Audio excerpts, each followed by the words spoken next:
મહત્વના સમાચાર ભરૂચથી પ્રાપ્ત થઈ રહ્યા છે। ભરૂચના અંકલેશ્વરમાં જીઆઈડીસીમાં કેમિકલ કંપનીમાં ભીષણ આગ લાગી છે।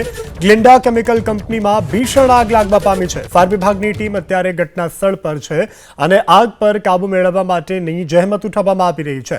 જો કે આ કંપનીમાં કયા કારણોસર આગ લાગી તે કારણ હજુ સુધી સામે નથી આવ્યું, પરંતુ આગની ઘટનાની સાથે જ ફાયર વિભાગની જે ગાડી છે તે તાત્કાલિક ઘટના સ્થળ પર આવી છે અને આગ પર કાબુ મેળવવા માટેની તજવીજ હાથ ધરવામાં આવી છે। દ્રશ્યોમાં જોઈ શકાય છે કે આગને કારણે ધુમાડાના કાળા ગોટા નીકળી રહ્યા છે અને આ કેમિકલની કંપની છે, જેને કારણે આગે સ્વરૂપ પણ વિકરાળ ધારણ કર્યું છે। આગની ચપેટમાં કંપની આવી ગઈ છે અને હાલ તો આગ લાગવાનું જે કારણ છે તેને લઈ કોઈ ચોક્કસ જાણકારી નથી પ્રાપ્ત થઈ રહી, પરંતુ ફાયર વિભાગ દ્વારા અત્યારે ભારે જહેમત ઉઠાવવામાં આવી રહી છે। આગને કાબૂમાં લેવા માટેના પૂરતા પ્રયાસો કરવામાં આવી રહ્યા છે।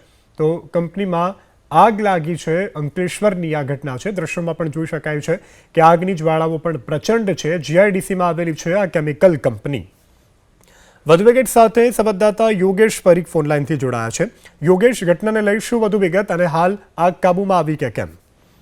અંકલેશ્વરના ઔદ્યોગિક વિસ્તારમાં આવેલી આ જે કેમિકલ કંપની છે એમાં અચાનક આગ ફાટી નીકળી હતી। આગ વિકરાળ સ્વરૂપ ધારણ કરતા જે જ્વલનશીલ જે પ્રવાહો કંપનીની અંદર હતા, જે સોલ્વેન્ટ હતું એની અંદર એના ગોડાઉન સુધી પણ આગ પહોંચી ગઈ હતી। આગની અંદર પ્રથમ તો જે લોકો નોકરી વર્ગ જે કામ કરી રહ્યો હતો એમને રેસ્ક્યુ કરવામાં આવ્યા હતા। હાલ સુધી કોઈ પણ જાતનું આગજનીમાં નુકસાનનું સમાચાર મળ્યા નથી, પરંતુ આગ હાલમાં કંટ્રોલમાં છે।